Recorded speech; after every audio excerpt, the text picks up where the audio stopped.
اگر قربانی کا جانور ہو اونٹ یا گائے یا بھینس، اس میں کوئی حصہ عقیقہ کا رکھنا چاہے تو یہ بھی جائز ہے۔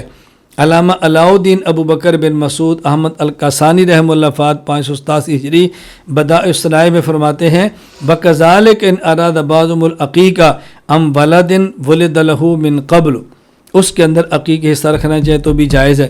دلیل کیا ہے کہ بات اچھی طرح سمجھا، لفظ نسک یہ حدیث پاک میں عقیقہ کے لیے بھی استعمال ہوا ہے اور یہ لفظ نسک قربانی کے لیے بھی استعمال ہوا ہے۔ عقیقہ کے لیے سنن ابی داؤد کتاب الضحایا باب فی العقیقہ من ولد له ولد فاحب ان ينسک عنہ فلینسک، کہ جس شخص کے ہاں بچہ پیدا ہوا وہ اس کی طرف سے جانور ذبح کرنا چاہے تو کر لے۔ اب دیکھیں یہاں نسک کا لفظ ہے، اسی طرح حدیث پاک میں قربانی کے لفظ نسک آیا۔ حضرت برا کہتے ہیں رسول اللہ صلی اللہ علیہ وسلم نے خطبہ دیا، فرمایا من صلی صلاتنا و نسک نسکنا، جس شخص نے ہمارے ساتھ نماز پڑھی اور ہمارے والی قربانی کی۔ یہاں دیکھو قربانی ہے لیکن لفظ نسک آیا ہے۔ اچھا، اسی طرح احراق الدم، خون بہانا، یہ حدیث پاک میں عقیقہ کے لیے بھی ہے اور قربانی کے لیے بھی ہے۔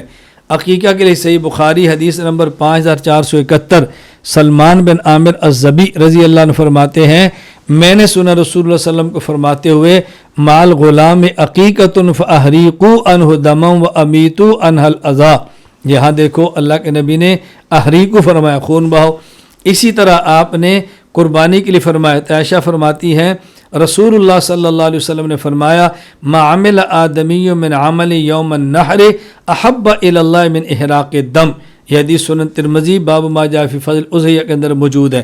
خلاصہ کیا ہے کہ رسول اللہ صلی اللہ علیہ وسلم نے عقیقہ کے لفظ نسک اور قربانی کے لیے لفظ نسک، اسی طرح عقیقہ کے لفظ احراق اور قربانی کے لیے لفظ احراق خون بہانا، تو دونوں کے لیے ایک ہی لفظ استعمال کیا، تو اشتراک فی لفظ کی بنیاد پر ہم نے یہ نتیجہ نکالا کہ قربانی کے جانور میں عقیقے کا حصہ رکھنا بھی جائز ہے۔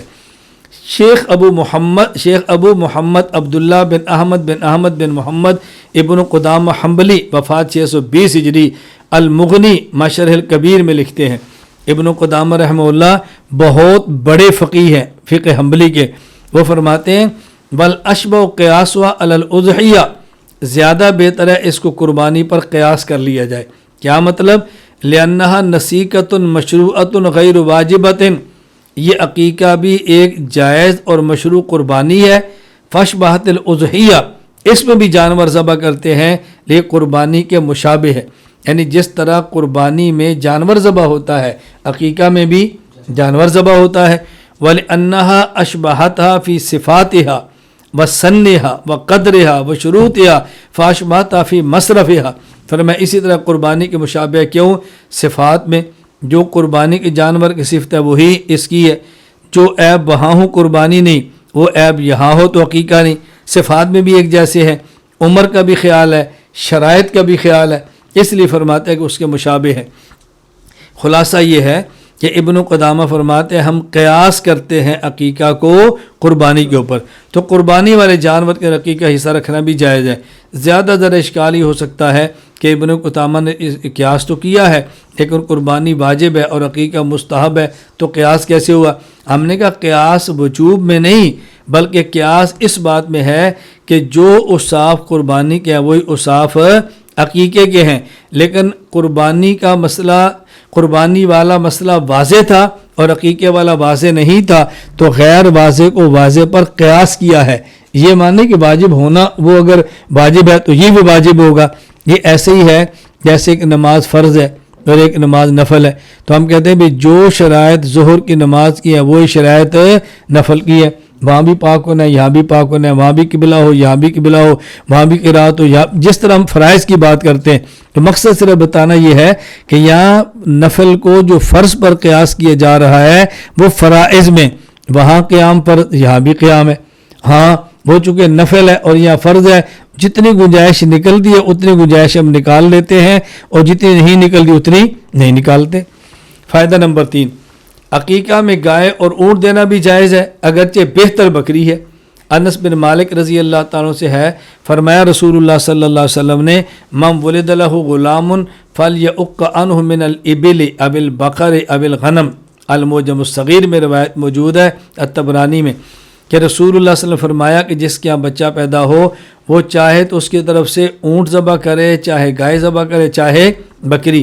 یہ روایت سند کے اعتبار سے ضعیف ہے، لیکن اس کی تائید ایک صحیح سند موقوف روایت سے بھی ہے۔ وہ کون سی ہے؟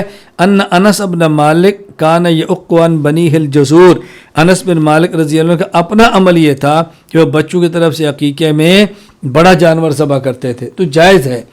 غیر مقلدین کہتے ہیں نہیں، عقیقہ میں گائے اور اونٹ کافی نہیں بلکہ بکری ذبح کرنا ضروری ہے۔ قربانی اور عقیقہ کے مسائل از مولانا محمد فاروق غیر مقلد، دلیل ان کی کہتے ہیں عبد الرحمن بن ابی بکر رضی اللہ تعالیٰ کا بیٹا پیدا ہوا، حضرت عائشہ سے کہا گیا عقی علیہ او قال عقی عنہ الجسور، کیا آپ ان کے بڑا جانور جو ہے نا عقیقے میں دے دو؟ آپ نے فرمایا معاذ اللہ، اللہ کی پناہ، وہی کرو جو رسول اللہ صلی اللہ علیہ وسلم فرمایا۔ وہ کیا تھا؟ شاتان مکافیاتان، یعنی آپ 2 بکریاں اس بچے کی طرف سے کرو۔ یہ روایت سنن کبریٰ للبیہقی کے اندر موجود ہے۔ ہم کہتے ہیں معاذ اللہ کہنے کا مطلب یہ نہیں تھا کہ بڑا جانور ذبح کرنا گناہ ہے، بلکہ فرماتی ہے سنت پر عمل کرنا افضل ہے، بہتر یہ ہے کہ یہ کرو۔ خود حضرت عائشہ کے اپنے لفظ یہ ہے، دیکھیں نظرت امرات من آل عبد الرحمن بن ابی بکر ام ولدت امرات عبد الرحمن نحرنا جسورا، عبد الرحمن بن ابی بکر کے گھر میں نظر مانی اگر بچہ پیدا ہوا تو عقیقہ کے لیے بڑا جانور ذبح کریں گے۔ حضرت عائشہ نے کہا اللہ بڑا نہ کرو، بل سنت افضل، سنت افضل ہے۔ وہ کیا؟ ان الغلام شاتان مکافیاتان مان الجاریت شاتن، اگر بچہ ہو تو 2 بکریاں، اگر بچی ہو تو 1 بکری، تو صاف معلوم ہوتا ہے وہ فرمانی سنت یہ ہے بہتر۔ ہذا صحیح حدیث صحیح الاسناد، یہ حدیث سند کے اعتبار سے بالکل درست